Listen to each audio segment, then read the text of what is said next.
I'm in the back of a London taxi taking a look at Huawei's new foldable Mate XS. Let's see what makes this phone particularly cool.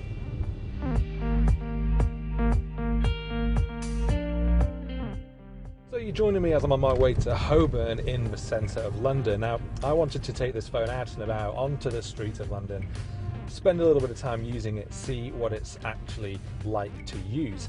Now, physically, this looks basically the same as the Mate X. Now, we saw that a few months ago out in Paris, and it was a really nice phone. I really like the way that the screen folds back on itself, as opposed to other foldables like Samsung's Galaxy Fold, where the screen folds closed in on itself. So what's different with the Mate XS? Why does it earn that extra S moniker? Well, it's difficult to say. There's not actually a whole lot that's been updated here over its predecessor. As you can see, it's basically the same looking phone. It's got its 8-inch tablet size screen when it's in its unfolded mode, and it folds back around on itself into its 6.7-inch phone size when it's closed up. Now, that's one of the things that I like most about this phone, is that when you're actually out and about, you've got a full-size phone still, and you can use it one-handed. So what actually is different here then? Well, it's a small list, but Huawei says it's quite an important list, so let's go through it.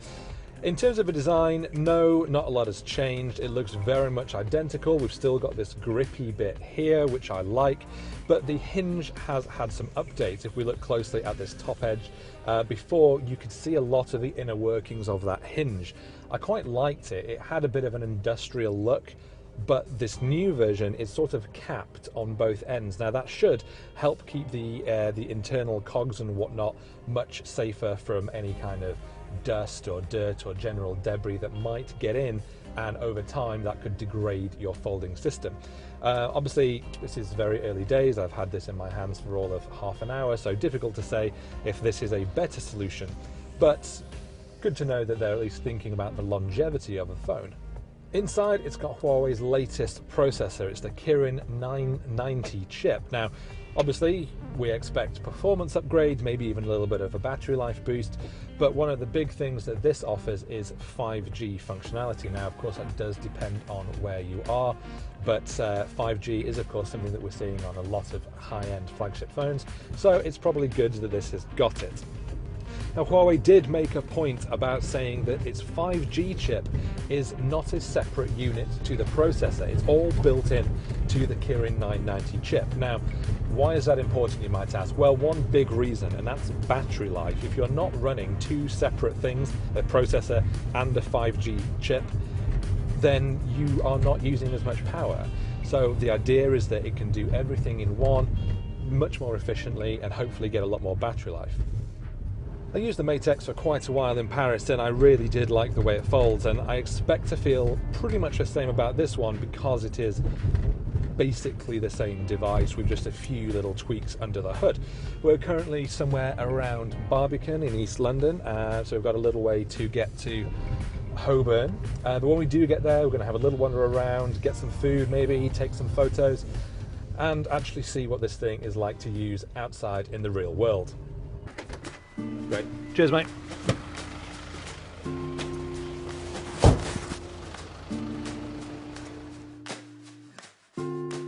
This is a special Tom Kerridge pie.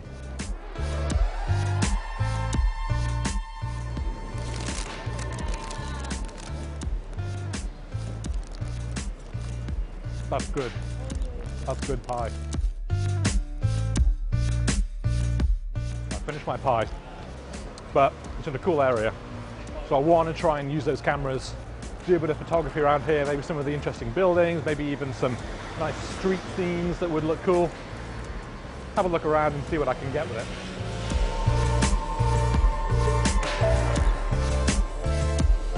So we do have the same camera setup from the Mate X, and that's got a standard zoom lens, it's got super wide, and it's got a telephoto. So you've got some options in how you want to compose a shot when you're walking around. For example, I want to get this nice Sicilian arch up here. The standard 1x lens only just about gets it in. So if we go wide, then suddenly we get a lot more of that. We get the building coming in here. It just looks a lot better. Okay, now I feel it's starting to rain. It's bad news because this one, like the Mate X before it, it's no waterproofing at all. So I am going to put it away and see how much it keeps on raining.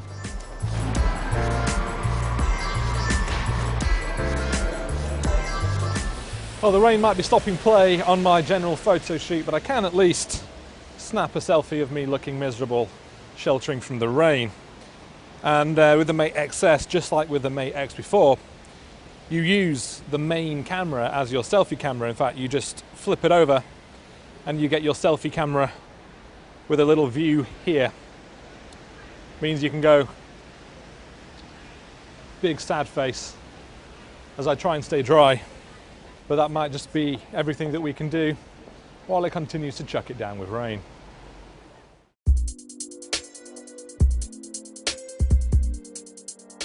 So the rain outside was a bit disappointing, but I have come back to CNET Towers to shelter, and I did spend some time getting a few more shots around the office just to see what this camera can do. But it also gave me some more time to think about the form factor of this folding phone and what it's really like to use, and more importantly, how it compares to another recent foldable, Samsung's Galaxy Z Flip that I have here. Now, obviously when closed, it's evident that these are two very, very different devices. One of them is a small little square, the other one remains a full-sized phone, and that's exactly why I still think that Huawei's Mate XS form factor is the most sensible way of producing a folding device. Not only do you get a full big phone to use when you're out and about, but you then get the secondary mode of it being a tablet. Now, Samsung Z Flip, yes, it's a much neater little device, but it's just a phone. It's only one device. There's no secondary functionality. It doesn't fold into a larger screen to let you do other tasks when you're out and about. It's just a phone which might be a little bit more easy to put into your jeans. Now, that might be absolutely fine if that's what you want, basically a big phone which is easier to store, but at £1,300 you're paying a lot of extra money just to have a slightly more compact phone, which of course does bring me on to the actual price of this thing, and that's where things get a little bit more interesting, because unlike the Mate X, the Mate XS is going to go on sale outside of China, including here in the UK. It means it's actually going to be one of the phones that you can go and buy. Now, Huawei hasn't said exactly how much this is going to be yet, but it did say to me that it's going to be roughly what they expected the previous Mate X to be. So in the UK, it's going to be somewhere around £2,200, which, yes, that is an absolutely astonishingly huge amount of money to pay for a phone, but tech that's new like this always comes with quite the premium price tag, and almost certainly with future revisions, that price will start to come down. But even so, £2,200 is quite a lot of money, particularly as you don't have the full suite of Google Play Store services here.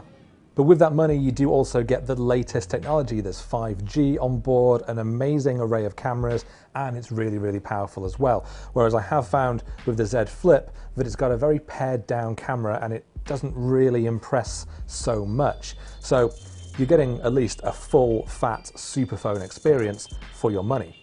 On the other hand, I suppose it is a little disappointing that so little has changed in the year since they first launched the Mate X. Maybe Huawei could have experimented with a slightly different design as well. But when we first saw this phone when it launched last year, it was the only foldable around, and now we've got Motorola doing one, Samsung has got two, and things are getting a lot more interesting. So I was thinking, is this still the form factor that I want the most? And I have to say, it definitely is. It's the one I can imagine myself using the most on a daily basis, still being able to use it as my main phone, and then when I'm traveling, on the bus, on the tube, or just sitting in bed reading a book, like this is how I would want to use that larger screen. It just makes the most sense to me. But this has just been a very, very early look at the updated Mate XS, and I'm looking forward to getting one in my hands, hopefully permanently, so I can spend some real time with it and see how this actually puts up with day-to-day use. Do, of course, keep your eye on CNET for a lot more around this phone and all the other foldables that we've got at the moment.